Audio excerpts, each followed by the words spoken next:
Buenas tardes a todos y a todas. Qué alegría volvernos a encontrar.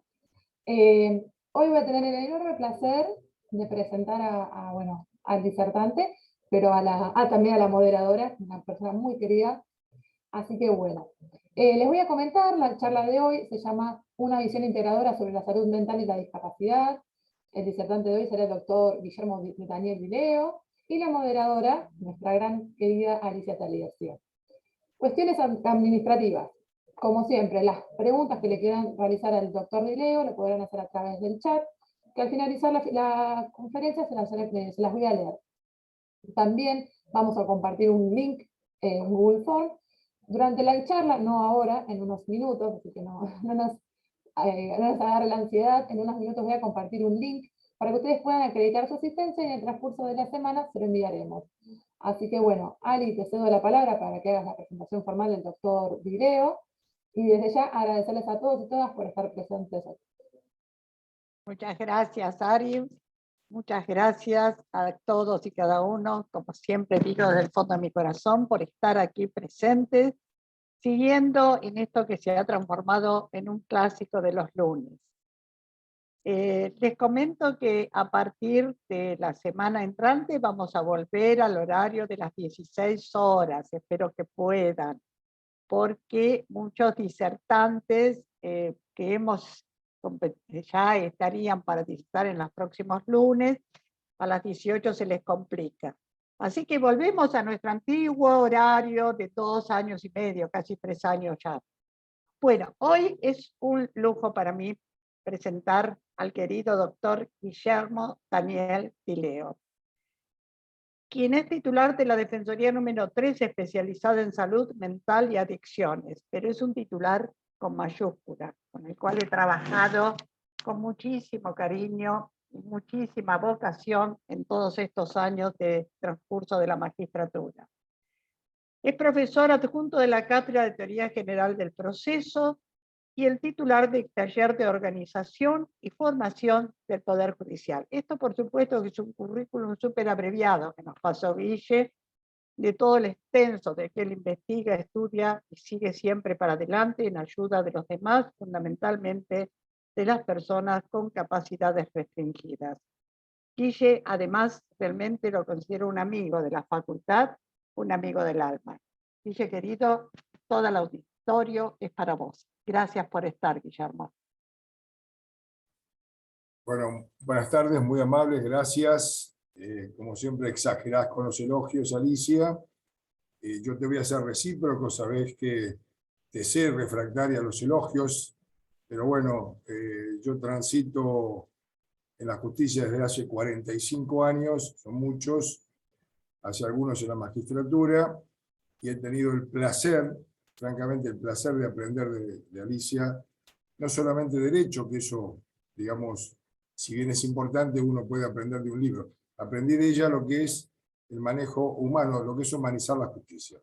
Ella como jueza nos ha enseñado a nosotros, a sus discípulos, cómo se debe entender, humanizar la justicia, porque la gente va a buscar justicia, pero ese camino no es solamente de la gente, esa es la mitad del camino. La otra mitad la tenemos que poner nosotros, o sea, ir a buscarlos. Cuando entendemos eso, y ahí con esto te termino con los elogios, Andy, para que no te pongas más colorada. Una vez la escuché hace muchísimos años, muchísimos, en un auditorio en el que yo tenía oportunidad de ser espectador, y dijo una cosa que es muy cierta, y vos te vas a acordar. Ella dijo, yo fui a hacer una visita, porque hacía la visita personalmente de todos los internados en el Esteves, donde las mujeres ya eran parte del inventario, lamentablemente, y la llamó a la médica y le dijo, mire, yo no entiendo cómo esta mujer crió 5 hijos y hoy estos hijos no la vienen a ver, no a atenderla. Eso denota lo que es la claridad de la persona que en el ejercicio de la magistratura, de la judicatura, entiende la necesidad del otro y pone a disposición los medios, y lo hizo y con creces, y lo sigue haciendo, por más que se nos haya retirado transitoriamente del ejercicio de la magistratura como tal. Pero seguimos siendo, ella es nuestro referente. Dicho esto, te termino con los elogios porque si no te vamos a hacer que te pongas mal. Pero bueno, eso por un lado. Básicamente también agradecer a Ari, a Ezequiel, a Fabio, que son almas inquietas y ponen a disposición todas las plataformas y los medios disponibles que la facultad tiene para que la gente pueda acceder a estas charlas, a estos cursos, a estas cuestiones que, bueno, por ahora hemos hecho casi sistemáticamente de esta forma, pero bueno, en un mix se irá haciendo de forma presencial y mantendremos esta posibilidad para que acceda gente que por ahí no tendría la probabilidad. Así que agradecidos con la facultad, de la cual yo soy, bueno, dijo Ali, que soy docente, pero además soy egresado de la facultad de la Universidad de Lomas, egresé en Derecho y egresé en Ingeniería, soy ingeniero también, así que por partida doble quiero muchísimo la Universidad de Lomas.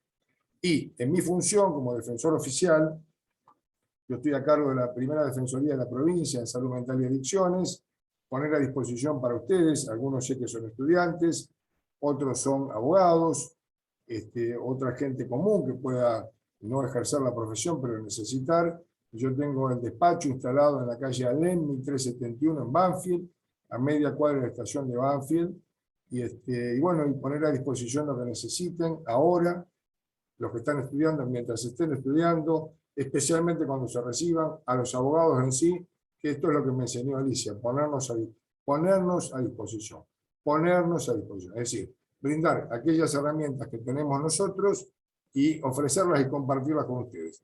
Cualquier cosa que necesiten, por lo menos humildemente en esta materia, espero no les toque en causa propia, espero no les toque, pero si aún así fuere y necesitan respecto de lo que es alguna cuestión especialmente grave, una internación de algún familiar, de algún conocido, algún asesoramiento al respecto, tienen la puerta de mi despacho abierta.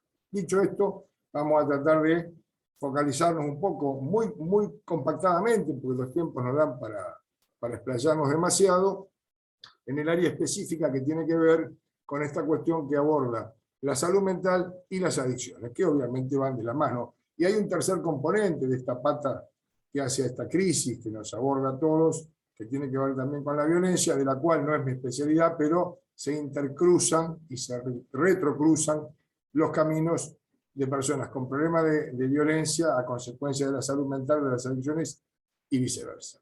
La idea es charlar en dos bloques, en uno básicamente lo que tiene que ver con los procesos de determinación y en otro mínimamente sobre las cuestiones de internación, repito, en lo cual yo me manejo a diario sobre estos temas.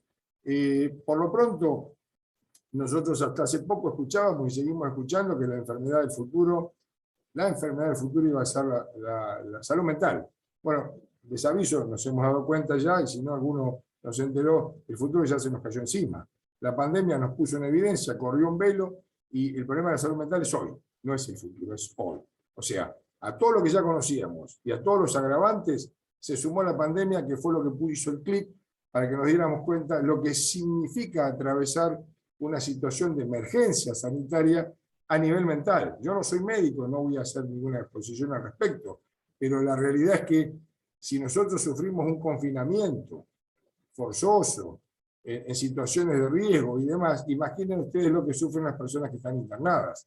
Imaginen lo que sufren las personas que por algún padecimiento, por algún impedimento, por alguna razón, están impedidas y no se las trata como personas, o no se les pone el lugar en el que deberían estar. Más allá de que aquellos que son abogados lo saben, y afortunadamente tenemos un código nuevo que es muy legible, es muy entendible, está dispuesto para que uno, aún sin ser abogado, lo lea y al rabillo entienda de qué se trata, y mientras tanto se está elaborando un código procesal, civil y comercial en la provincia de Buenos Aires, que está ayornando todos estos temas para darle una mayor agilidad también a los procesos, en tanto y cuanto perdemos un poco lo que es el sistema escritural y pasamos a una mayor preponderancia de la oralidad.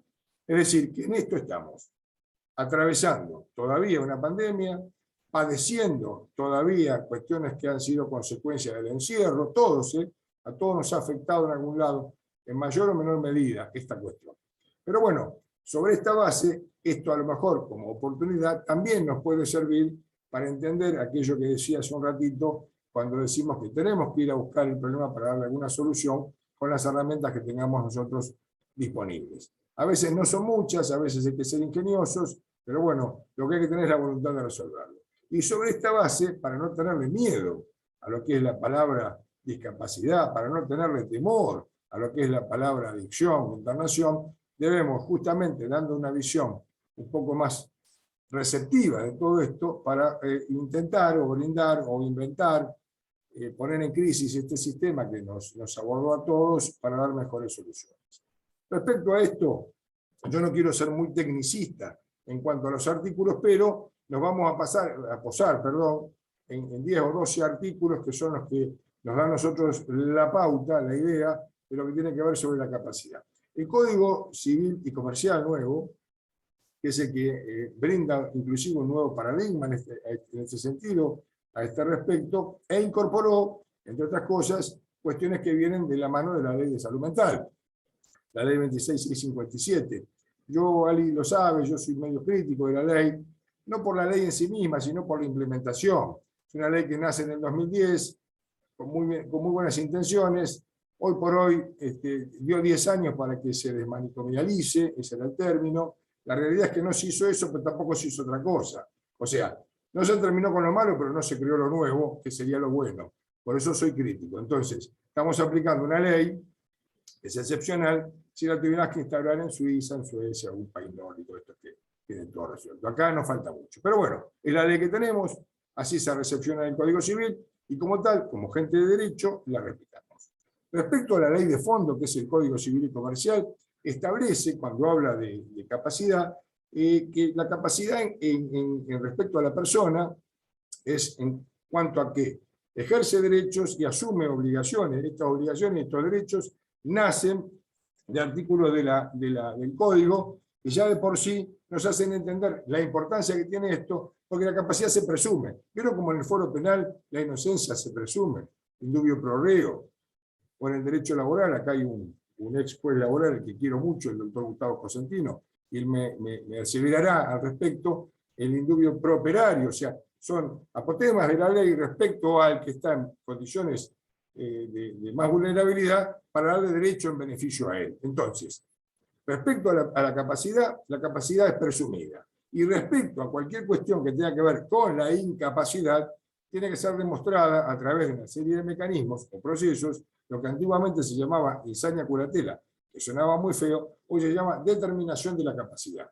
Y lo que se llamaba curador en aquel entonces, que también era una palabra muy protectora, muy casi, digamos, como dictatorial, si se quiere decir algún término, si me permiten la licencia, hoy se llama sistema de apoyo. Es decir, que hemos modificado, hemos variado el escenario, hemos puesto en esencia lo que es el atributo de la capacidad, la limitación, o sea, la excepcionabilidad respecto a la discapacidad o la incapacidad, y dejamos la figura tutorial de lo que será denominado el curador, que no se perdió la figura, quedó para situaciones de muy extrema. Vamos a ver algún ejemplo, pero hoy por hoy se llama sistema de apoyo. ¿Y qué es un sistema de apoyo? Es para que alguien, digamos, lo sostengamos. No es para ayudarlo a caminar, o sea, es para ir a la par y darle una mano en el sentido de colaborar. El sistema de apoyo, en cuanto a esa capacidad reducida que pueda tener la persona, en forma colaborativa, y acá también es innovativo el código, porque agregó la posibilidad no solamente de un curador, que ya no existe eso como tal, sino de un sistema o más de un sistema de apoyo, inclusive con la posibilidad de que la persona, el presunto incapaz o el causante, como lo llamamos nosotros, el paciente lo llaman los médicos, tenga la oportunidad inclusive de proponerlo. Es decir, el artículo 22 del Código establece ese apotegma respecto a la capacidad en cuanto al derecho de la persona.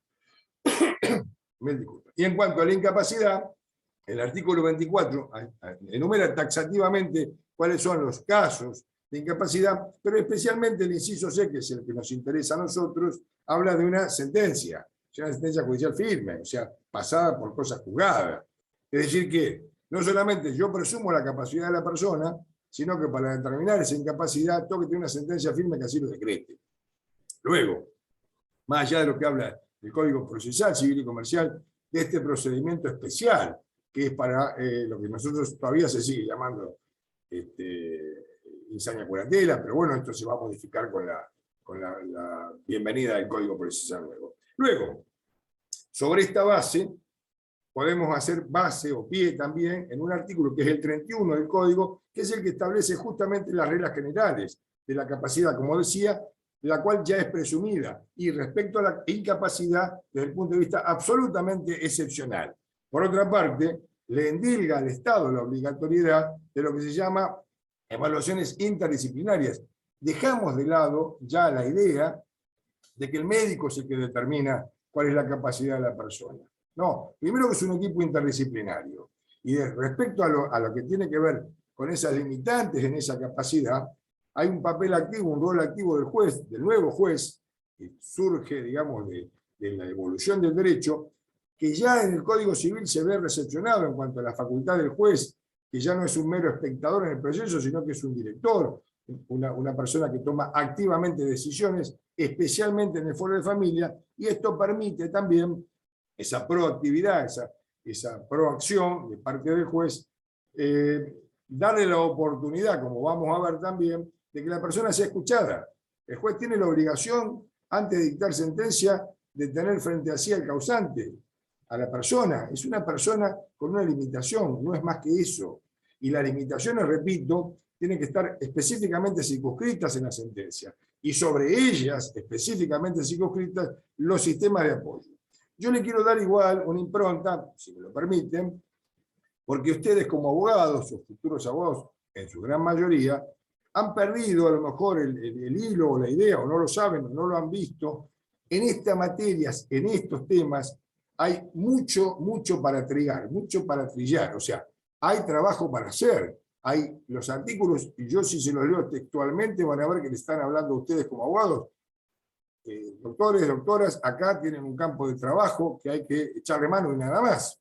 Con una, digamos, ventaja profesional, más allá de la ventaja que significa para el paciente o para el causante, que es que la ley establece hoy por hoy una revisión en un plazo que no tiene que ser mayor a 3 años. Es decir, que en un proceso de determinación de la capacidad, cuando el juez dictaba una sentencia, y esta era inmutable, monolítica, transgeneracional, o sea, duraba hasta que la persona se moría, lamentablemente, con un sesgo, con una marca, con un catálogo en sí, que lo decretaba incapaz. Por eso, virtualmente está desapareciendo, la ley lo recepta, y ya un indicio de esto es la obligación por parte del juez de readecuar esa sentencia en un plazo no mayor de 3 años. ¿Qué significa? Es un beneficio para la persona, no les quepa ninguna duda. Pero también es un beneficio para el abogado que trabaja de esto, porque hay un plazo a través del cual tienen que estar presentes, con escritos, pidiendo nuevas evaluaciones, en fin, tratando de, proponiendo que esta legislación esté vigente y se cumpla. Proactivamente también el abogado de la matrícula tiene una fuente de trabajo en este sentido. Y así como tiene un cliente, porque hace laboral, el mismo cliente lo tiene mañana en un proceso de daños y perjuicios, no quita que pueda tener ese mismo cliente un pariente inmediato de él en necesidad de que ustedes le puedan llevar un proceso de determinación y aunque alguna internación, que también ocurre, sea por esta cuestión propia de la discapacidad que pueda presentar o sufrir la persona, o por una circunstancia absolutamente transitoria, porque la propia ley también establece en este sentido que aunque una persona esté internada, no por ello se la debe prejuzgar o considerar anticipadamente con algún tipo de discapacidad. Por eso las internaciones también lo recepta la ley de salud mental, lo establece el código, así lo toma, y justamente habla de excepcionabilidad y temporalidad restringida, o sea, los procesos de internación tienen que, digamos, soportar a la persona el menor tiempo posible. Y en este sentido, ya no importa si hablamos de una determinación o hablamos de internación, también la persona tiene derecho a ser asistido por un abogado. ¿Cuál es la diferencia? Bueno, mire, ¿por qué asisto yo? Pues yo parto de la base de asistir personas que son carentes de recursos. En mi caso, también nobleza obliga, yo les tengo que explicar, a veces les robo un poco de trabajo involuntariamente, yo asisto a cualquier persona que me venga a ver, pidiendo medidas de internación, no en otra materia, que son el mayor volumen de mi trabajo hoy por hoy, por problemas de adicción o por problemas de salud mental. O sea, yo he decidido eliminar el umbral del ingreso como defensa pública y asesoro y represento y me responsabilizo profesionalmente por cuanto trámite de cuanta persona me venga a ver a mí en la necesidad de tramitar una internación respecto de un familiar o un referente afectivo. Bueno, esto lo aprendí de Alicia, así que los 4.000 y pico de juicios que tengo, se los debo a ella, gracias Ali. Pero bueno, es así, o sea, uno tiene la obligación de aclararlo, pero esto no quita de que haya personas que más allá de la emergencia estén en condiciones de afrontar un abogado, el costo que un abogado significa, y para eso están ustedes. No solamente en las internaciones, sino también en las determinaciones. Por otra parte, cuando se tiende a restringir a través de un proceso de determinación de la capacidad, la propia ley establece que el juez, en ese caso, para cualquier persona mayor de 13 años, o sea, ya vean que el umbral está bastante más abajo, mayor de 13 años, con problemas de salud mental o de adicciones, puede entrar en un proceso judicial a través del cual se le restrinja digamos, la capacidad. Siempre de manera excepcional. ¿Quiénes son los legitimados? ¿Quiénes son las personas que pueden iniciar un proceso de esas características? Hecho sea de paso, es un proceso contencioso pero especial. Los que hablamos de derecho saben de qué se trata. Contencioso porque no es un proceso voluntario, es más de una persona. El solicitante y el causante. ¿Está bien? Y especial porque, bueno, en este caso es en protección del denunciado, es en protección de la persona que padece la enfermedad. Entonces, es difícil de entenderlo al razonamiento normal de un abogado, que es A contra B, donde usted representa A y B no es su enemigo, pero, digamos, no es su amigo. Acá, bueno, acá B es la persona que tenemos que proteger. Eso en principio. Entonces, los legitimados son digamos, el esposo conviviente, o la pareja siempre que conviva, los familiares en grado de consanguinidad hasta el 4º grado, o por grado de afinidad hasta el 2º. Y el Ministerio Público inclusive, así que un asesor puede iniciar un trámite de determinación de la capacidad cuando no hubiere personas en condiciones de hacerlo, o las que están no están en condiciones. Es la otra cuestión, ¿no es cierto? Esto como para entrar un poco en lo que es el universo de la capacidad y la limitación de ella. Es decir, siempre haciendo pie entonces en que buscamos que sea excepcional la limitación de la capacidad. Repito, porque la capacidad se presume. En el medio del proceso de la determinación existen medidas del tipo cautelares, especialmente en protección del patrimonio del presunto incapaz, como dicen los códigos todavía. ¿Y por qué? Y porque está en una situación de vulnerabilidad, y porque por ahí, por alguna cuestión de no estar en su plena conciencia, puede disponer de bienes o hacer alguna cuestión que lo ponga en perjuicio, a él o a un tercero que contrate con él. Entonces, hay que entender el proceso de determinación de la capacidad, no como un proceso condenatorio de una persona, al contrario, es un proceso de protección de la persona, en todo el sentido literal de la palabra. Protege a ese paciente, protege a ese ciudadano, a esa persona que por ahí transitoriamente o en forma permanente está cursando una disminución de sus capacidades. Repito, y acá un poco haciendo lo que les dije en la entrada, el término de determinación de la capacidad es un término nuevo, el término sistema de apoyo también. ¿Ha quedado la figura del curador? Sí, para casos absolutamente excepcionales. Por ejemplo, si una persona ha quedado, desgraciadamente, como consecuencia de un accidente de tránsito cerebrovascular, o por alguna cuestión médica, en situación casi de inconsciencia total, de incapacidad de comunicarse con sus interlocutores, con el mundo en general, bueno, allí sí se mantiene la figura del curador como persona que va a representar a esa persona que no tiene ninguna posibilidad de interrelacionar con su entorno, de dar a conocer su voluntad, de interrelacionarse, una persona de estado vegetativo, por ejemplo. Respecto también, y esto ya lo mencioné y lo quiero hacer hincapié, a la entrevista personal, el artículo 35 del Código Civil Comercial, del Código Civil Comercial establece la obligatoriedad de que el juez tome contacto con la persona. El juez, nosotros sabemos bien que en los procesos civiles, digo civil y comercial, pero involucramos laboral, familia, contencioso, o sea, lo que no es penal. El juez normalmente, y el principio de delegación lo permite, delega muchas cuestiones en sus auxiliares, en su secretario, en su equipo. Bueno, acá le dice al juez, mire, usted tiene que hacer una entrevista a personas. ¿Quién? Usted, el juez. Y no hay nada mejor que tomar contacto con la persona a la cual se le va, a través de una dictada una sentencia, limitar su capacidad de acción.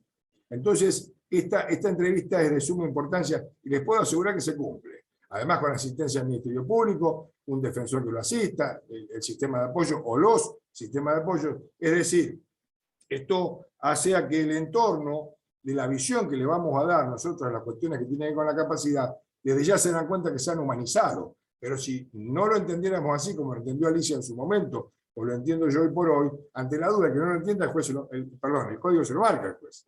Y a cada magistrado, a cada funcionario que tiene que intervenir. Ante la duda, lea la ley y cúmplala. Entonces, estos derechos que se ejercen y que se ponen en... Miren, los derechos obviamente no se pregonan, se ejercen. Esto es como el poder, no se pregona, se ejerce. Acá, la persona que está, a lo mejor, limitada en el ejercicio de ese derecho, bueno, tiene justamente quien lo tiene que asistir. Su abogado, el defensor, porque el juez en realidad lo que tiene que hacer no lo va a asistir. Él va a contemplar, como hace en todo proceso, inclusive contencioso, buscar la verdad. La verdad, lo menos formal y lo más material posible. Esto Alicia lo ha experimentado. Pero la realidad es que, sabiendo que esto está, nosotros podemos exigir esos cumplimientos. Entonces, exigirle al juez que esté en esa audiencia es importante. De lo contrario, los únicos jueces que están en esa audiencia son los jueces penales. Y todos los que hacen derecho, que ejercen la profesión, lo saben. Entonces, y además, insisto, es absolutamente importante entender que la posibilidad de que haya más de un sistema de apoyo. Primero, porque por ahí en la familia es una carga difícil de llevar en una sola persona. Por ahí, por la naturaleza del apoyo que se le va a brindar, también es importante que esté distribuido con personas que tengan mejor capacidad para determinadas cuestiones de la vida social, de la vida familiar, de la vida de distracción del paciente, de la persona que está transitando este tipo de procesos. Luego, y acá también, se le debe nombrar un abogado. Se le debe nombrar un abogado. Entonces vean, los procesos de determinación de la capacidad se pueden iniciar inclusive a pedido del causante, con lo cual tiene que ir un abogado. Si no lo tiene, se le debe. Siempre que lean los artículos, ustedes saben la diferencia entre el verbo poder y deber, ¿no? O sea, si es imperativo o si es facultativo. Si se le debe nombrar un abogado, sepan ustedes y entiéndanlo, esto yo lo pregono también, el abogado, el defensor oficial viene cuando no hay recursos. Si no, el abogado son ustedes, los que ejercen la profesión de abogado libremente. El Estado le tiene que generar la obligatoriedad de que lo tenga, sí, pero solo si no tiene recursos. Artículo 36. El 37 habla de la sentencia y acá hace aclaratorias al respecto, no en el sentido de la aclaratoria de la sentencia, sino en cuanto a echarle luz a la sentencia, en tanto y cuanto el juez tiene que ser específico, porque ¿en qué va a basarse el juez para dictar la sentencia y determinar cuáles son aquellas cuestiones en las cuales se ve imposibilitada a la persona? Bueno, obviamente sobre las cuestiones previas que los médicos han evaluado respecto al paciente. Y acá hablamos, insisto, de equipo interdisciplinario, médico, psiquiatra, psicólogo, asistente social, médico clínico, o sea, equipo interdisciplinario. Este es el objetivo que tiene, inclusive el artículo 31 también lo menciona, cuando el Estado debe brindar un equipo interdisciplinario. Esto es importantísimo. No queda a consideración de uno o dos diagnósticos médicos, muchas veces fraguados, de hace muchos años lo sabíamos. Internaban a alguien con 2 certificados médicos, lo depositaban en un loquero, como se llamaba antes, y ahí se moría viejo, pasaba a formar parte del inventario. ¿Hay algo más injusto que eso? Tenemos casos, Alicia no me puede dejar de reconocer, personas con 30, 40 años internadas en el Esteves. Entraron con 30 años y tienen 65, 70, perdieron su familia, su casa, sus afectos, su identidad, perdieron todo, fueron despojados. No es casual que antiguamente, mire, yo digo locos en el sentido no peyorativo de la palabra, pero la locura y la muerte siempre se enajenó de los centros urbanos, de los pueblos. Por eso los cementerios y los loqueros estaban fuera del ejido. Ahora están adentro porque los pueblos crecieron y no lo pueden trasladar. Salvo cuando usted va por la ruta y queda con un pueblo todavía chico, que el cementerio está antes después del pueblo. Lo mismo ha pasado con los centros de asistencia psiquiátrica. Sin contar, no vamos a hablar de la Edad Media, que eran considerados endemoniados, vaya a ser por cuestiones religiosas. Hubo una evolución en este sentido hasta que se entendió, más allá que se lo mandaba lejos, y esto que ha venido como novedoso, como cuestiones que tienen que ver esto de humanizar a la persona con un problema de salud mental, nos ha permitido una visión un poco más integradora, justamente de eso se trata.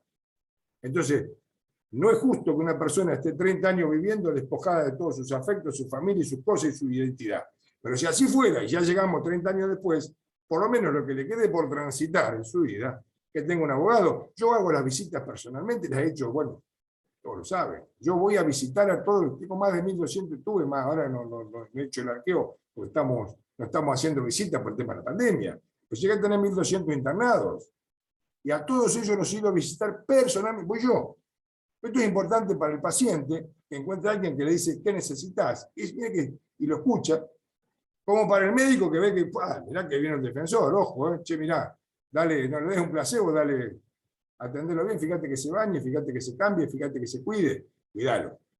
Esto es importante, esto es humanizar la justicia. Lo demás son artículos del código, frío, letra muerta. Bien, respecto entonces al alcance del artículo 38 del código, establece que en algún punto esto es importante porque el juez al dictar sentencia va a establecer precisamente sobre qué cuestiones debería limitarse la posibilidad de que la persona realice actos por sí misma, sin el sistema de apoyo. Y uno, mire, le digo, volviendo al tema de las visitas, uno curiosamente descubre que son personas, mire, esto parece hasta peyorativo lo que estoy diciendo, pero descubrí que son personas, porque ellas mismas ya no se consideran personas, lo cual es gravísimo. Al médico, bueno, es un paciente, uno que está ahí. Yo me ha pasado y ambulan descalzo, ¿por qué? Porque sí, porque le gusta andar descalzo. No, mire, hay que ver si le gusta andar descalzo o no tiene zapatilla. O hay un pariente que le tiene que traer zapatilla y usted obliga a que los use. Pero después lo que tenemos es un paciente con moco durante todo el invierno y se mueren de una neumonía. Esto es así.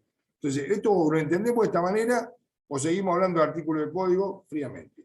Yo repito, lo que digo es lo que yo hago, lo aprendí de esta manera y lo ejerzo de esta manera. Lo que yo estoy tratando de focalizarles a ustedes es una visión no más comercial, porque de esto no se trata, sino de injerencia profesional que ustedes pueden tener para ejercer la profesión de abogado en estas materias. En estas materias. Porque la verdad que me parece que es un terreno desaprovechado por los abogados. Repito, mire, cada 3 años como mucho hay que hacer una revisión de sentencia. La presentación de solicitantes a través de un abogado. El causante, o sea, el paciente necesita de un abogado, que solo será asistido por la defensa pública si carece de recursos. Esto es materia de determinación de la capacidad. Miren, en el viejo código, pero el que está vigente, el 620, que habla el 618, que habla del Código Procesal Civil y Comercial de la Provincia de Buenos Aires, el 618 habla de los requisitos del proceso habla de incapacidad, bueno, pero de insania, ¿verdad? Porque el código todavía es viejo. Pero estamos hablando de determinación. El 620, en el inciso primero, dice el nombramiento de un curador provisional, o sea, lo que hoy sería inclusive llamado abogado especial o abogado causante, que recaerá en un abogado de la matrícula. ¿Y quiénes son ustedes? O sea, a ver, leer el artículo les habilita a ellos. Cuando lean el 36, se lo dije, un abogado que se le debe nombrar. El artículo 31, el que hablaba de reglas generales, ahora estoy nucleando lo que nos nombra ustedes, ¿verdad? El 31 que habla como regla general de lo que es la capacidad, el inciso E dice derecho a asistencia jurídica. Mire, esto es novedoso, sí. En la práctica, sí, es novedoso, pero además obligatorio. ¿Y la asistencia jurídica quién se la va a dar? Ustedes. En la medida de lo posible. Y si la persona no tiene recursos, que es una hipótesis probable, si eso ocurre, y eso es demostrado que así ocurre, bueno, ahí recién y solo recién ahí tendrá asistencia letrada jurídica gratuita, o sea, un defensor oficial, en este caso yo. Pero fíjense que ya les nombré 3 artículos, después les voy a nombrar el 22 de la Ley de Salud Mental para agregar un cuarto. 3 artículos que les dice, señores, esto es trabajo para ustedes. Háganlo, fíjense, evalúenlo, establezcanlo o no lo hagan. Pero si lo quieren hacer, lo pueden hacer porque la ley los habilita. Siempre ejerciendo el debido derecho de defensa de juicio, consagrar el artículo 18 de la Constitución. Y como hablamos de un proceso contencioso, no podemos sacar el otro pie del 16 de la Constitución Nacional, que habla del pie de igualdad. Somos iguales ante la ley. Si yo a alguien no lo asisto jurídicamente frente a otro que sí, lo estoy desigualando. Si esa desigualdad, si vale el término, lo es por un tema netamente económico, bueno, vea, tú y yo. Pero si no lo es, están ustedes. Que seguramente, digamos, con mejores comodidades, con mejores posibilidades, inclusive con mejores conocimientos, lo pueden atender. Es un trabajo que no se hace. El abogado de la matrícula, Alicia, vos lo sabés, no lo hace. No lo hace. Así como se especializan en daños, en mala praxis médica, en materia laboral, en familia inclusive, se mata con los divorcios. Esto no lo hacen. Por lo menos en lo que yo más o menos conozco, ¿no es cierto? Bien. Respecto al proceso, y ya termino con lo que es proceso, y quiero hablar un poquito de la ley de salud mental. Les decía, le nombré el 622. Y esto, el proceso, no es un proceso complicado. No es un proceso, lo que sí tenemos que entender, y yo esto se lo digo a mi secretaria, que son la cara visible de mi defensoría, no cualquiera puede atender a una persona que viene a reclamar, a pedir derecho por ella y su familia tiene un problema de salud mental o de adicciones. Hay que tener una fibra muy especial para ello. Hay personas que no pueden. Entonces, ¿cuál es la primera cuestión que hay que saber? ¿Saber derecho? No, mire, el derecho, leemos los artículos y nos ilustra todo. Es tener capacidad de escucha. Que venga la persona y yo la puedo escuchar. Si yo no escucho al otro, no sé qué quiere. Y si yo no me interiorizo en lo que está diciendo, y escuchándolo acabadamente, y no planteo alguna solución, no mágica, práctica, que le sirva a esa persona, estamos malgastando el tiempo de ella y nuestro. Pero si yo no escucho, no hay forma. Entonces, hay veces que uno tiene que entender que para esta materia hablamos de salud mental y adicciones que van de la mano, la escucha es el primer paso. El segundo paso es buscar la mejor estrategia para que el otro nos entienda. Porque el otro, el que viene con un problema, con un familiar, y está cursando o padeciendo alguna cuestión mental, psiquiátrica, psicológica grave, de adicción, generando violencia o otros generándose violencia, es traumático que el otro no lo escuche. Es traumático, en serio. Entonces, bueno, por ahí no es para cualquiera. Si usted tiene esa capacidad, ya tiene un primer paso. El otro es garantizado trabajo porque los códigos le están dando esa oportunidad. Esto, digamos, yo le digo, mire, tienen el derecho a estas personas. Bueno, si tiene ese derecho y lo va a ejercer y no es abogado, bueno, están ustedes. Y si ustedes, la persona, no los puede ver porque no tiene ni para el colectivo, me va a venir a ver a mí, yo lo voy a atender. Y si tiene para el colectivo, también lo atiendo, porque acabo de decir que no poníamos un vallador. Sí lo pongo, sí lo ponemos en los inicios de las determinaciones de capacidad, porque la carencia de recursos es una condición sine qua non. Y nosotros la verificamos, además de cruce de datos, con una información sumaria que se hace con testigos, que acreditan y dan fe de que la persona es carente de recursos. Entonces yo no voy a mentir ni hacer mentir a los testigos. Ahora, en materia de internaciones, he internado gente que ustedes no se imaginan la capacidad económica que tiene, pero son emergencias. Entonces no le podemos correr a la inyección, ¿no? La cola, como dirían los médicos. Tenemos que estar atentos a ello. Bien, respecto al proceso, el proceso contencioso especial no tiene ningún misterio. Se van a modificar algunas cositas, se va a sumar la oralidad, como en todo proceso nuevo que se instaure a partir del nuevo Código Procesal Civil y Comercial. El que tenemos hoy son 4 o 5 artículos, 18 para adelante. No hay, obviamente hay que ayornarlo porque está mencionando los viejos artículos del Código Civil, pero y tiene conceptos que son ya para nuestra visión primitivos. El insano, bueno, en fin, términos que uno, cuando se mete en esta dinámica, ya empieza a entender que hasta son estigmatizantes. Lo eran, pero bueno, los términos que había. Mientras hagamos un clic y entendamos que esto hay que modificarlo y que la ley nos facilita esto, bueno, allá vamos. Respecto a la determinación de la capacidad, como les decía, entonces, virtuoso, para ustedes trabajo, para el causante asistencia jurídica. Bien, revisión de la sentencia en un plazo no mayor de 3 años. La posibilidad de varios sistemas de apoyo, inclusive a propuesta del causante, digamos, del paciente, si alguno que es médico. Es decir, tenemos 4 o 5 ítems que nos han mejorado, le van a mejorar la vida a quien transita estos procesos que son complejos en el sentido de cómo manejarlo, ¿no? Porque el proceso no es complejo, el proceso es simple, no tiene ningún misterio, no es más difícil que una sucesión. A ver, no estamos hablando de ciencia que tengamos que estudiar en la NASA, pero estos condimentos hay que tenerlos presentes. El otro universo, no sé cómo venimos de tiempo, Ari o Alicia. Estamos bien, disculpa que estaba sin la cámara. Estamos bien, ya tenemos preguntas. Bueno, si quieren antes que pase a internaciones, o en su defecto, si no lo nucleamos todo. Me parece que en- lo ideal final de la- sería que sigas con la disertación y al finalizar hacemos las preguntas. Bueno, yo quería terminar con el tema de lo que tiene que ver con el proceso judicial, de la establecido en el código procesal con dos cositas y manejarlo vos, Ari, como quieras, o Alicia, como te parezca a ti. Respecto al proceso, entonces les nombré cuál es el artículo, el 620, inciso 1, ya habla del abogado de la matrícula y excepcionalmente, ante la carencia de recursos, el defensor oficial, que es el 622. Y después, el artículo 623, que habla de la internación, si fuera necesario, y acá lo enlazo también, ahora cuando hablemos de lo que es la ley de salud mental, el decreto reglamentario y su relación con el código, específicamente en internación, que puede ser por una cuestión en un proceso de determinación o, como ocurre en el 99% de los casos, transitorio por otras cuestiones. No sé si querés, Ari, vos, no sé cómo querés manejar el tema de las consultas, si lo dejamos todo para el final o si... Las Sí. realizamos al final. Bien, bien, perfecto, bien. Entonces, vamos a hablar un poquito, decime cuántos minutos me quedan, Ari, vos que sos la que controla. Unos 15 minutos estamos. Bien. En lo que tiene que ver con las cuestiones de internación, en realidad mal llamadas internaciones, porque es un proceso de evaluación médica compulsiva respecto a una persona. Ese sería el nombre largo. Todos lo llamamos, hasta en Infore, cuando hacemos nosotros la presentación, dice internación. Pero bueno, es mal llamada internación. Primera cuestión al respecto.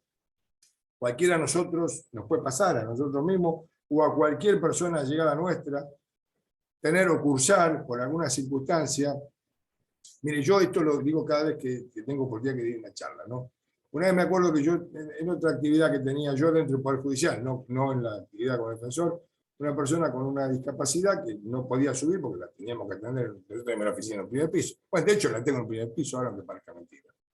Yo bajo a atenderla, pero ella me dice, ella lo había entendido mal, ahí, bueno, no importa. Me dice, mire, yo le voy a decir una sola cosa. Ya estaba enojado el hombre, ¿no? Dice, discapacitado puede ser cualquiera, yo tuve un accidente, pero hasta no hace mucho caminaba, como diciendo. Y ahí también me hizo un clic, digo, pucha, podemos quedar discapacitados visuales, auditivos, deambulatorios, mentales, cualquiera, cuando bajamos el auto somos todos peatones, tengámoslo en cuenta eso cuando manejamos. Si tenemos esta consigna clarita, vamos a darnos cuenta que somos vulnerables, que nos puede pasar cualquiera. Y si esto lo entendemos, tenemos mejor probabilidad de meternos en los zapatos del otro, como decimos en mediación. Bueno, yo soy mediador también.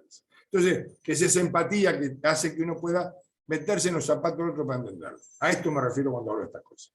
Entonces, en materia de internación, le puede pasar a cualquiera. Atraviesa todos los estamentos sociales. Todos, sin excepción. Todos, sin excepción. Bien, en el conurbano, donde vivimos nosotros, el conurbano sur, ni les voy a contar cosas que ya saben.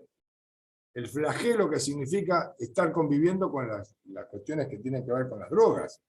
Que hoy no son solamente las drogas ilegales. También hablamos de las legales, o sea, los medicamentos. Personas que consumen medicamentos sin ninguna prescripción ni control médico. Y que además, si fuera poco, lo consumen con alcohol. Y si esto fuera poco, lo tenemos encerrado durante 2 años. Bueno, mire, es un cóctel peligroso. Y ni les cuento que esa persona no va a reconocer que tiene una limitación en cuanto a ello, y mucho menos adherir a un tratamiento o tratar de iniciar una evaluación en ese sentido, a ver qué solución darle. La primera forma de empezar a solucionar un problema es empezar por reconocerlo, propio o ajeno, si no estamos viendo otro canal. Bien, ¿qué hacemos nosotros de la defensa pública? Y acá sí les pongo sobre el tapete que, bueno, con más afán de ponerme a disposición, porque son temas que, más allá que lo puedan hacer como abogados, O sea, yo entiendo que le estoy hablando a abogados y entiendo que estoy hablando a gente que no es abogada, punto. Bueno, los que son abogados sepan que lo que les voy a decir es trabajo probable para ustedes. Es un trámite, es una medida precautoria, o sea, no tiene ninguna ciencia, no tiene ningún recollo ni ninguna arista que ustedes no pudieran entender. ¿Son protecciones de personas? Sí. Pero, digamos, es un trámite muy simple. Obviamente, a veces hay o mucho pudor en las personas para acceder a hacer la consulta con un abogado particular, o lo que pasa mayormente, está atravesado, las franjas más expuestas de la sociedad están más complicadas con todo esto. Mucho más complicadas. Bueno, las tengo en la defensoría y las asisto. La realidad es que viene un familiar, solicita una medida para que un hijo, un pariente, un afecto sea evaluado contra su voluntad, por un problema de consumo problemático de cualquier sustancia, no importa. Cualquier sustancia, la que se les ocurra. Legales e ilegales. Las legales es el alcohol, por ejemplo, también es una sustancia que hace estragos. Bien. Sobre esa base, uno parte de la necesidad de explicarle a la gente que si no hay intención o voluntad de adherir a un tratamiento, la ley no lo obliga a ello. Acá yo me hago absoluto cargo de lo que voy a decir, absoluto cargo. A mi gusto, la ley de salud mental, de la cual hablan solamente 2 artículos, debería haber enunciado algunas cositas más y no debería haber dejado, a mi gusto, repito, yo sé que esto a muchos oídos le va a resultar irritante, no debería haber dejado tanta posibilidad de que el paciente decida si se tiene o no que internar. Si no, después tenemos la Gran Chano, o otros casos emblemáticos que salen por los medios todos los días. Digamos, cuando una persona no está en condiciones de entenderlo, y acá esto es una crítica a veces a las cuestiones que tienen que ver con la salud público-privada. Los médicos excusándose en la ley de salud mental, en lugar de entenderla como una herramienta válida para establecer la internación de una persona, sobre esa base dice, mire, si el juez no lo ordena, bueno, el juez nunca va a ordenar una internación, por obvias razones, un juez no es médico. Entonces, si no es médico, no le puede decir a una persona que se opere del hígado o que tome hepatalgina. No es médico, mucho menos que se interne. Entonces, la idea no es que entender que es el juez el que ordena la internación, no. El juez ordena la evaluación. Ahora, si la evaluación y de ella surge la necesidad de internación, al médico no le tiene que temblar el pulso y al juez tampoco de ordenar lo necesario para que esa persona sea derivada a un establecimiento. Que obviamente no los hay. O sea, tampoco tenemos lugares para derivar personas con problemática de consumo. No los hay. Y esto es una deuda del Estado. No, acá no hay, acá hay leyes, son brillantes las leyes, los artículos son entendibles, el Código Civil incorporó la ley de salud mental, está todo perfecto. Es más, el decreto reglamentario también habla de lo que dice el artículo 42, o sea, que nosotros tenemos la ley de salud mental, la 26657, eso por un lado. Y el decreto reglamentario, la ley del 2010, se tardó 3 años en reglamentarla, una barbaridad. El decreto reglamentario 603 del 2013, es el que establece cómo reglamenta toda esta ley. Y entre otras cosas, el artículo 20 de este decreto reglamentario relaciona con el artículo 42, parece un trabalengua, del Código Civil, los abogados lo van a saber interrelacionar. Y le dice a la fuerza de seguridad, mire jefe, si usted ve en la calle en situación de riesgo cierto inminente para ir para el tercero, trasladelo a un hospital o una clínica. Listo, ¿no? Sin más trámite, sin orden judicial, sin nada. Porque lo mismo hace un bombero o la policía si alguien se accidentó en la calle. Ahora, ni la ambulancia, ni el SAME, ni la policía toca a alguien en la calle en una situación de excitación psicomotriz hasta que mata a alguien o intenta matarlo. Entonces también hay una falla, porque la ley lo dice, el decreto reglamentario lo sostiene y no se lleva a nadie en esas condiciones. Y lo que sí hay que hacer, y en preservación de ese ciudadano, de esa persona, una vez que esté internado, darle vista a un juez para que intervenga, y ahí el juez tiene, es más, el plazo es exageradamente breve, 10 horas, una cosa demencial. 10 horas para que el juez intervenga y establezca la legalidad de esa medida, porque no nos olvidemos que alguien en estado de internación contra su voluntad es alguien que está privado de su libertad. Pero tampoco seamos tan garantistas de pensar que esto está restringiendo un derecho del ciudadano que no puede circular, porque lo internamos sin sopesar el riesgo que tenía para él y su entorno. Entonces, el equilibrio hay que buscarlo ahí. Pero en definitiva, viene la persona, me hace la consulta, se inicia un expediente, a través de ese expediente, si tiene obra social mejor, mayormente no la tiene, pero no mejor porque la salud privada sea mejor. Es porque la salud pública está colapsada y no tiene medio para dar respuesta, no por otra cosa. Esto como la justicia. Mire, esto es un elogio para nosotros, los que estamos en la justicia. Los mejores magistrados yo no están en la justicia. Los mejores médicos están en los hospitales por un tema de experiencia. Ahora, los mejores abogados son ustedes que pueden atender a una persona con tiempo y tomando café. Yo no tengo ni tiempo ni café. Y los médicos de los hospitales ni le cuento. O sea, el sistema de salud está colapsado, no es malo, está colapsado. Y además, en el medio, en estos 12 años que ha transcurrido, no se han puesto a disposición los medios necesarios. Mire, la ley establecía, cuando fue sancionada, que por obligación el 10% del presupuesto de salud tenía que ser asignado a la salud mental. Bueno, vea, salvo el paréntesis que generó la pandemia, por lo cual razonablemente todo iba a estar dispuesto para la vacuna del COVID, antes de eso no se hizo nada. y dudo que después de esto se haga algo. Entonces no tenemos lugares. Entonces, en lugar de cerrar el Esteves, porque esa es la famosa desmanicomialización, en lugar de cerrarlo, hay que darle los medios necesarios, porque trabajan y muy bien, y que a la persona que se atiende ahí se le brinde otras alternativas, otras que las hacen y muy bien, por suerte, pero se caen las paredes de pedazos, las camas están todas oxidadas, o sea, lo que ya sabemos. Es decir, el sistema está colapsado. El Estado no le brinda una asistencia de vida, y esto es válido también, y tal vez más agravado por lo que significa, a las personas con problemas de adicciones, en fin, de temas mentales devenientes o devenidos de la adicción. Porque si alguien está loco, mal llamado loco, lo internan en un rato. Ahora, si alguien tiene una situación psicomotriz, a través de la orden judicial lo llevan al hospital. Cualquiera, ¿eh? En el hospital lo dejan en la guardia. Mire, primero es un paciente que transita, deambula, entonces no puede estar en cualquier lado. En la guardia deambula, el tipo que llegó fracturado, una parturienta, un baleado, no se mueve la camilla. El paciente que entra con un problema de excitación psicomotriz, le dan un calmante y después empieza a deambular. Y en lugar de tener un tratamiento después, lo dejan que se vaya. ¿A dónde vuelve? La casa. A interpelar a la persona que inició el proceso, que normalmente es la madre, el padre, un hermano, un tío, alguien, o el esposo, o el nieto o el abuelo, no importa. Yo tengo casos de chicos de 10, 12 años con problemas, 10, 12 años con casos de adicción. Es lo que estamos hablando. Y viene el abuelo porque la madre ya se murió, está internado, desapareció por un problema de adicción. Entonces, en esta degradación que se ha producido en cuanto a las conductas, lamentablemente, por una multiplicidad de circunstancias que no vienen al caso, y la no respuesta del área de salud adecuada para brindar los tratamientos, para internar si es necesario. Internar no es una mala palabra, es como operar. ¿Cuándo opera el paciente? El médico. El médico, usted va al médico y dice, mire, opéreme. No. El criterio de operación es un criterio clínico, lo determina el médico. Antes va a darle un tratamiento. Bueno, si el tratamiento no da, lo opera. Y si es de urgencia, lo opera sin chistar. Bueno, acá tiene que ser igual. La internación es la excepción, por todo lo que venimos diciendo. Y si lo fuera, tiene que ser en el menor lapso posible. Ahora, no es una mala palabra, es como la palabra operación. Mire, si usted agotó o no tiene forma de agotar cualquier recurso previo, menos lesivo para su libertad ambulatoria, bueno, internelo, compénselo. Eso sí, después continúe, porque esto recicla. Yo tengo casos donde ya he hecho 10, 12 demandas de medidas precautorias sobre la misma persona en 3 años, por ejemplo.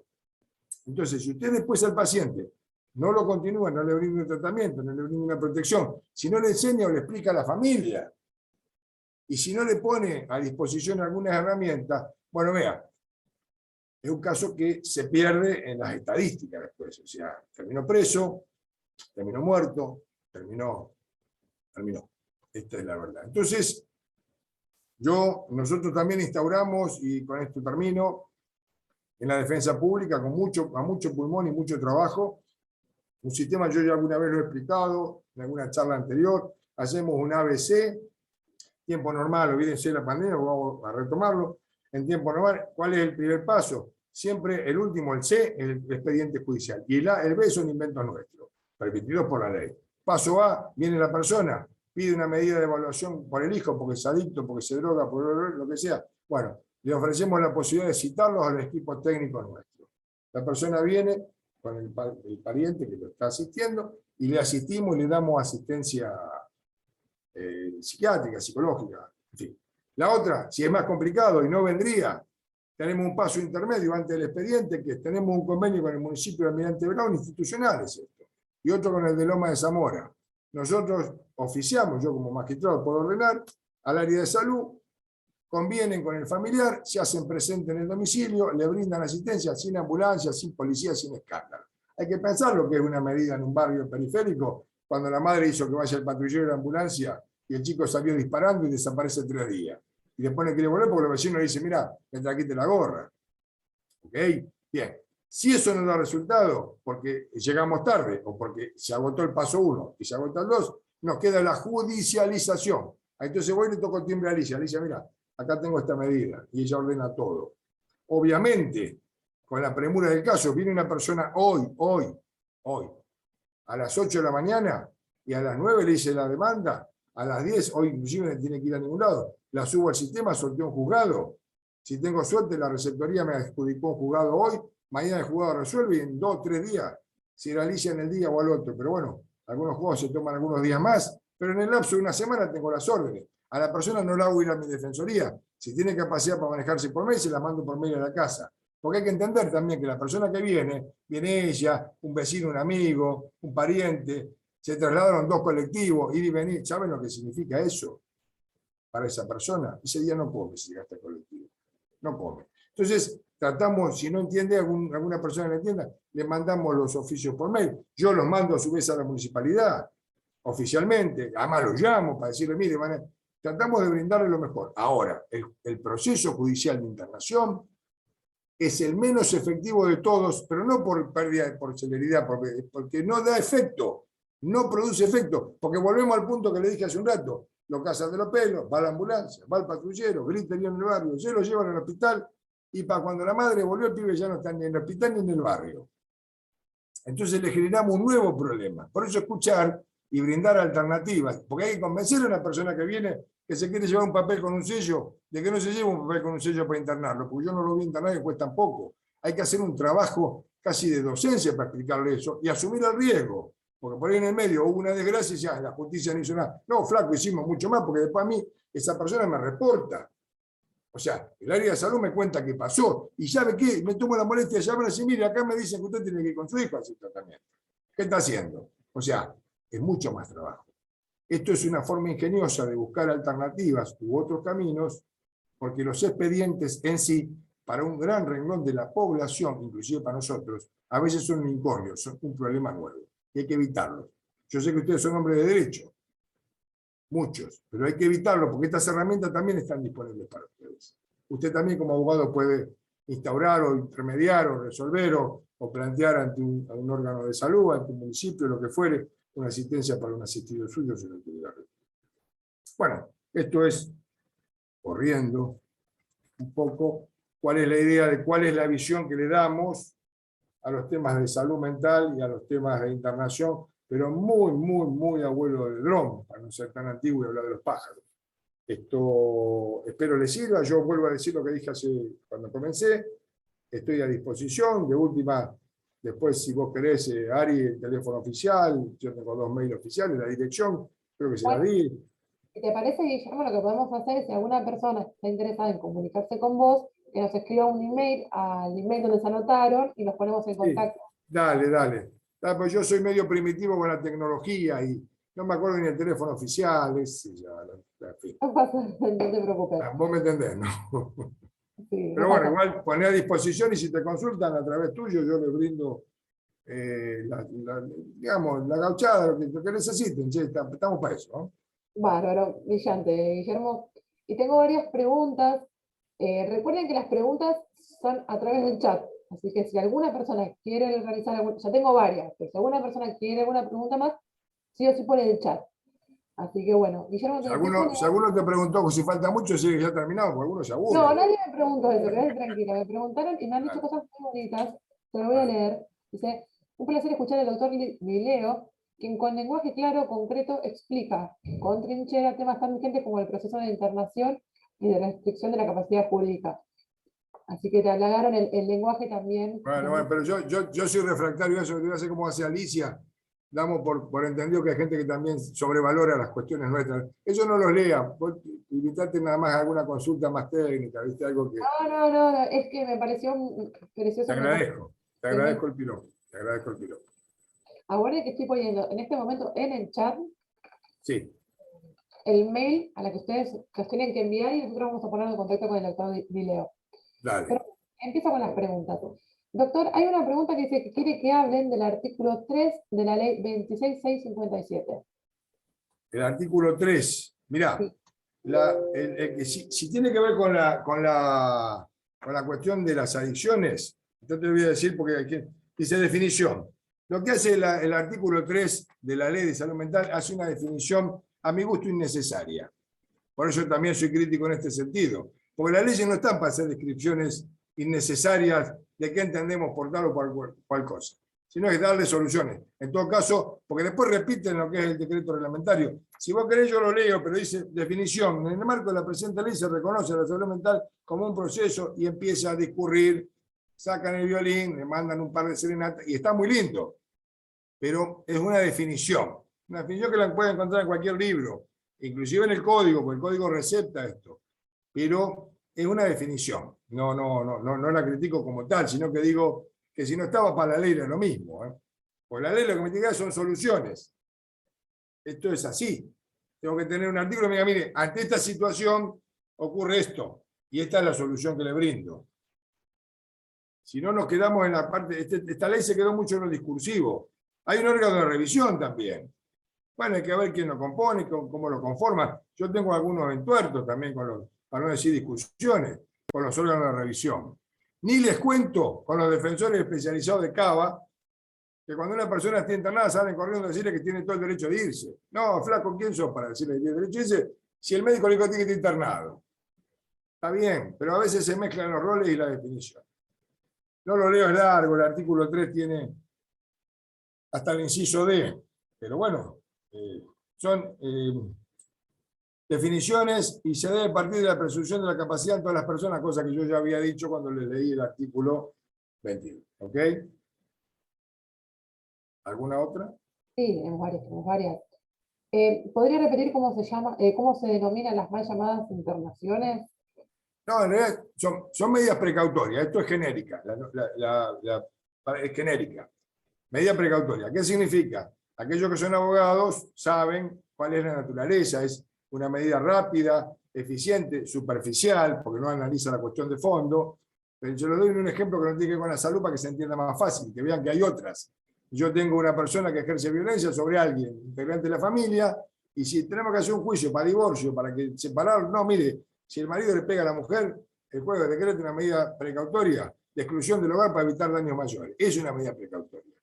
Que tiene sus requisitos, obviamente que los tiene, pero la realidad es que es una medida que se llama internación, pero es una medida que en definitiva es una evaluación compulsiva de una persona. Es una evaluación médica a través de una orden judicial, compulsiva porque la persona se le hace aunque no quiera, desde el punto de vista académico del médico, en cuanto a la salud mental que involucra lo que tenga que ver alguna cuestión de salud mental propiamente dicha o de adicciones. Que van de la mano, esto es así. Esto es un poco... Sí, pero la van a encontrar como internación en todos lados. Lo que pasa es que hay que explicarle a la persona que yo no hago una medida para que lo internen, porque si no, después me dice, mire, no lo internaron, no, mire, no lo internaron porque el médico no tenía criterio de internación. ¿Entienden la diferencia, Ari? O no sé quién hizo la pregunta, ¿no?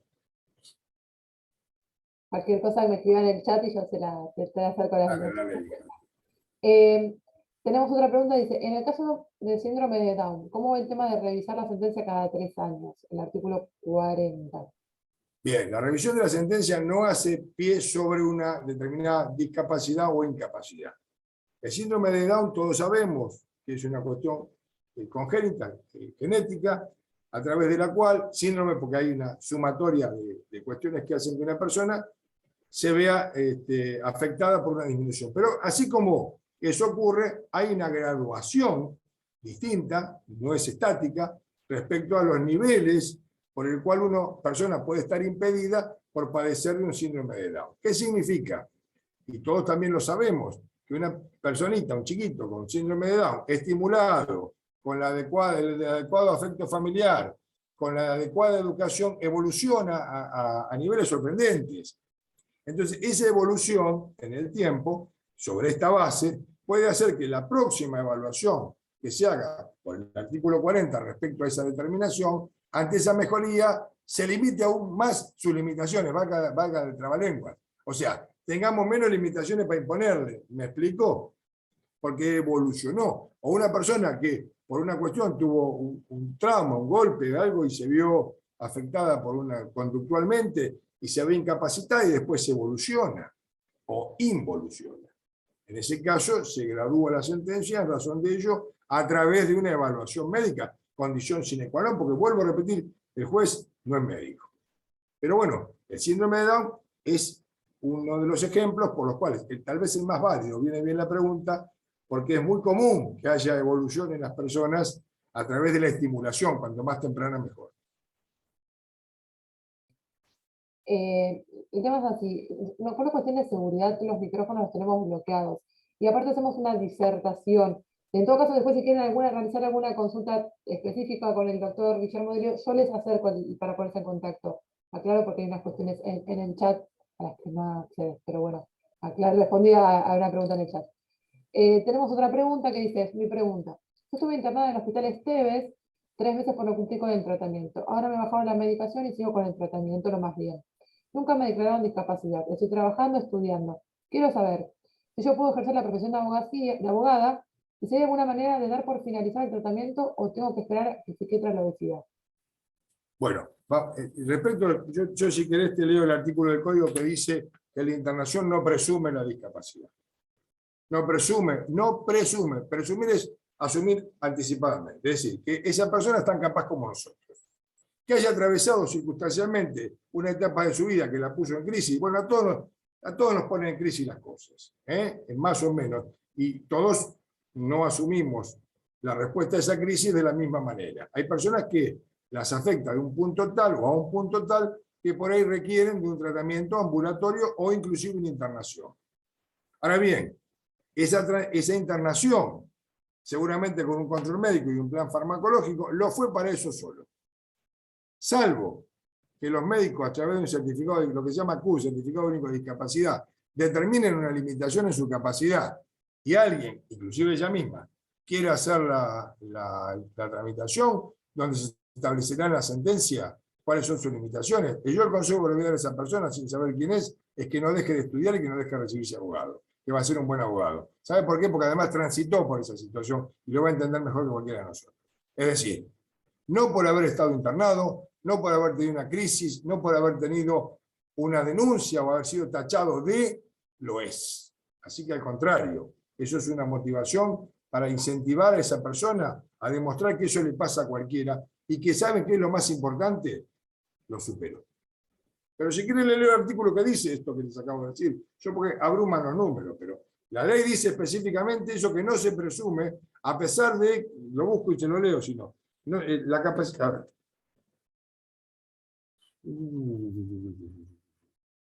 Bueno, obviamente no lo voy a encontrar, pero existe el artículo que dice claramente, que la ley de salud mental también lo dice, que no presume estado de incapacidad al haber estado internado. No importa cuánto tiempo, no importa cuánto tiempo. Salvo, porque hay personas que tienen certificado de discapacidad y no están internadas. Hay personas que tendrían que estar internadas y no lo saben. O no se anima a que alguien se los diga. Aquello hay, el universo. Ahora, si la persona lo transita, está en condiciones de estudiar, pues, pero bienvenida, al contrario. Bueno, vamos con las últimas 2 preguntas. Sí. Tenemos una pregunta que dice, ¿qué trámite se hace cuando le apoya a un hermano por haber fallecido sus padres y también... ¿Perdón? ¿Se me escucha? Te escucho un poquito con retorno, por eso te decía. Bueno, vamos a ver. ¿Qué trámite se hace cuando le apoya a un hermano por haber fallecido sus padres y también fallece ese hermano? ¿Quién está ahora en condiciones de tomar, quién está en condiciones de hacerse cargo de esta persona? Bueno, a ver, nadie se hace cargo, o sea, la ley no obliga a que alguien quiera a otro. Esto pasa, Alicia lo sabe, con los chicos y los padres. Fuera de familia, la ley no te obliga a querer al otro ni a cuidarlo. La ley te sanciona si no lo cuidás. En todo caso, el proceso inverso. O sea, la figura del abandono de persona es justamente castigar a aquel que no cumplió con lo que debía haber cumplido.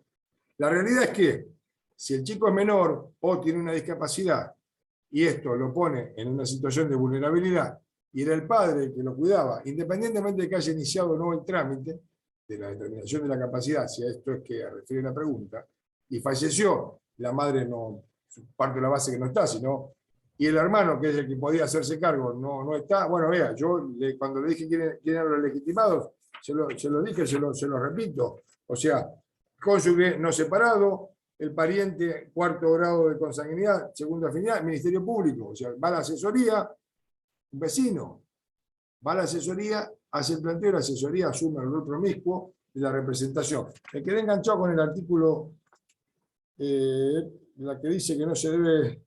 Pero sí, no sé si le contesté esta pregunta, Ari. ¿Sí? Sí, sí, sí. De lo legitimado está, ¿no? Sí, sí. Sí, sí. Bien. ¿Sigo? Sí, sí, por supuesto. Estaba buscando el artículo, pero bueno, créanme que está. Porque justo estaba contestando una pregunta por el chat, entonces también un poco me Ok, perdí. ok. Creo que le contesté a la que preguntó lo del hermano. Estamos bien.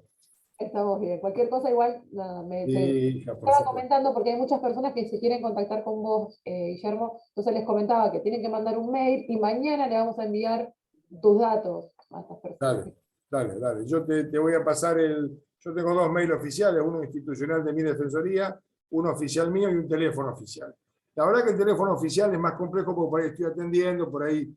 Pero bueno, siempre prefiero cualquier cosa que sea consulta a través del mail porque me queda registrada y la veo. Y después me aboco a contestarla, y lo hago yo, tampoco se lo doy a mi Acá me están secretaria. diciendo el artículo 5 de la ley 26.657, el que no recordás. Sí, querida. El 5 debe ser. A ver. Ah, acá está, bien. Esto es porque hay una defensora de Quilmes también que la vi presente por ahí que está siempre muy atenta. Dice así, el artículo 5, lo dice el código también, dice la existencia de diagnóstico en el campo de la salud mental no autoriza en ningún caso a presumir, o sea, asumir previamente riesgo de daño o incapacidad, lo que solo debe deducirse a partir de una evaluación interdisciplinaria de cada situación particular en el momento determinado. Gracias al que me recordó esto. Esto está escrito, o sea, no es un invento mío. Entonces, a ver, ¿por qué yo tengo que presumir que la persona tiene una discapacidad y no va a poder afrontar los roles en la vida que haya decidido y pueda hacer? Eso sería casi discriminatorio de mi parte, de nuestra parte. Al contrario, hay que promocionar que las personas intenten, mire, todos los días tenemos que vencer desafíos, todos nosotros, y tomar decisiones, todos los santos días. Y cada decisión tiene, en la vida como en el derecho, la acción tiene una consecuencia, la omisión también, no hacer algo también tiene consecuencias. Entonces, si está en condiciones de estudiar y omite hacerlo por propia decisión o porque alguien le picotea la calle diciendo que no es capaz, esa omisión tiene consecuencias normalmente funestas. Entonces, tome la decisión de hacerlo. Nadie le va a, salvo un juez, por sentencia firme, para lo cual va a tener asistencia jurídica, y ustedes o mía, y vamos a defenderle ese derecho tratando de que la minusvalía, entre comillas, pasó un término médico, o sea, la limitación en su capacidad sea lo menos posible, o sea, al contrario, que la capacidad sea lo más plena posible, para que la pueda ejercer, no pregonar, ejercer. Bueno, sí, vamos con las últimas dos. Una dice, si se trabaja con el contexto familiar, si hacen algún trabajo con el grupo familiar. Nosotros, como defensa pública, sí, o sea, a ver, yo no soy asistente social y en general no tengo ni capacidad, ni preparación, ni carácter para dar consejo a la familia. Pero cuando yo le doy consejo a la familia, le llamo, le digo, mire, venga, siéntese ahí. Usted vino acá con un problema, porque su hijo tiene un problema de adicción. Su hijo tiene 20 y empezó a los 13. Pasaron 7 años, pasó el hijo para usted.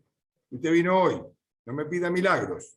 Voy a hacer todo lo que pueda y lo más rápidamente posible. Me doy vuelta y le muestro, mire, no tengo bolsa de soluciones del problema. Es decir, yo le voy a dar herramientas a usted. Le voy a ofrecer esa citación que te dije, le voy a ordenar yo y derivar al sistema de salud, le voy a hacer una medida precautoria y necesaria y voy a pelear para que salga rápido y bien. Me voy a pelear con algún director de hospital si no le dieron la atención debida. Ahora, si no le pones el cuerpo, mamita, a tu hijo para ayudarlo, yo no hago milagros. O sea, no hago milagros. Entonces, entendés que no soy asistente social. Pero sí les sacudimos un poco las hombreras para que entiendan que a veces es necesario que le pongan el cuerpo a la solución. Porque a veces la gente necesita eso. Y con buen resultado. Ponemos cara de perro y todo, o sea, lo hacemos hasta un acti. Y obviamente lo acompañamos en todo lo que podamos. Lo que pasa es que los recursos son muy finitos. Muy finito, agravado por la situación de pandemia. Yo hoy no es lo mismo que yo te diga, vos mira, charlá con esta psicóloga, te la presento, sentate, que vas a traer una cámara, hable con un médico a la distancia. No es lo mismo. Entonces, hay que entender, y hay gente que tampoco tiene los medios. Pero bueno, sí, intentamos que la familia, o el referente familiar, o el que viene a solicitar la medida, que esa persona le ponga el cuerpo al problema y nosotros le ayudemos a la solución. En este sentido, sí. Y la última pregunta es si la medida precautoria solo es la internación y si se puede obligar a un adicto a realizar un tratamiento psicológico o psiquiátrico. No, no, porque yo lo dije en un momento. La ley establece la posibilidad de que un juez ordene contra la voluntad de la persona que sea evaluado, inclusive con el auxilio de fuerza pública. Una vez que lo tenemos in situ y los médicos lo están evaluando, son ellos los que tienen que tomar la decisión de trasladarlo en una internación, más allá que después sabemos que no hay lugar y todo esto que ya hablamos. Pero es una obligación médica, porque deviene de un diagnóstico médico. ¿Hasta acá venimos? Ahora, esto en rigor de verdad, suponte que lo lleven y el diagnóstico sea que tiene que estar internado y el problema es por adicción, va a ir a un lugar que es a puertas abiertas, no va preso. Entonces, también soy crítico respecto a la ley en ese sentido, pero asumo la responsabilidad de lo que estoy diciendo. Yo creo que habría que ser un poquitito más estricta en la aplicación de esa ley en cuanto a la continencia, en cuanto al abordaje integral con los medios adecuados y la limitación de deambular, porque tiene asistencia médica, pero también tiene asistencia jurídica.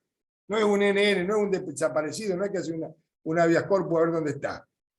Entonces, si yo le dejo la puerta abierta, se va. Y viene el otro día con la medida. Y con una particularidad, y esto también es bueno entenderlo. Estas medidas son una vale plata, se hacen una vez con eficacia. Normalmente no son eficaces. Quiere decir que la segunda, la tercera, la cuarta pierden eficacia. No son eficaces. Entonces, si la madre logra vencer la vergüenza familiar, el pudor social del barrio, venir hasta nosotros para pedir una medida, desesperada porque su hijo va a terminar muerto o preso, es lo mismo casi. Bien, venció todo eso para que hagamos la medida, hacemos la medida, lo llevan al hospital y le dejan la puerta abierta y se va. Bueno, mire, ¿cómo convenzo yo a esa madre que hicimos todo lo posible para dar una solución?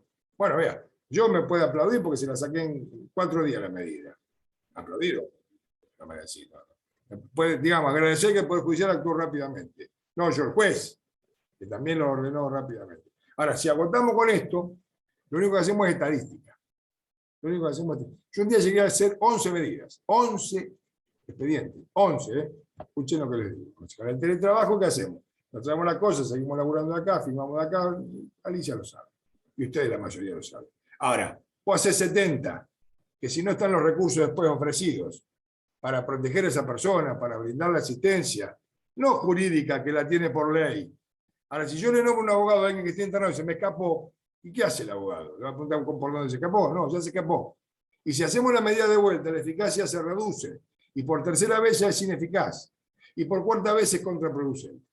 Para todos, la familia de ellos, porque se terminan peleando entre ellos, porque uno dice que lo quiere encerrar y el otro no quiere que lo encierre. Entonces, ningún juez va a ordenar que haga un tratamiento bajo digamos, la restricción que significa que se trata. ¿Por qué no hace tratamiento? Bueno, primero porque no quiere. Segundo, porque la familia no lo puede contener. Tercero, porque no hay lugares. Entonces, la única herramienta que nos queda es hacer. Por eso dije en la entrada, y lo decía justamente a colación de todo esto, no hay ninguna solución en un expediente. Es el último ratio, el último hombre en la cancha de fútbol, la última solución posible. Pero de nada sirve si no se complementa con la escuela, con el hospital, con las salitas, con los municipios. Esto es complementario. Porque si la persona no tiene dónde vivir, porque se le cae el techo a pedazos, los hijos le dicen a los padres que son unos infelices porque ganan poco porque trabajan y ellos se están vendiendo para el consumo. El padre viene y trata de salvar la vida al hijo haciendo un expediente judicial y yo ¿qué le devuelvo? Un expediente judicial. Y el juez ¿qué va a hacer? Lo va a llamar a ver si al otro día tomó el clonazepam o qué sé yo, lo que fuere.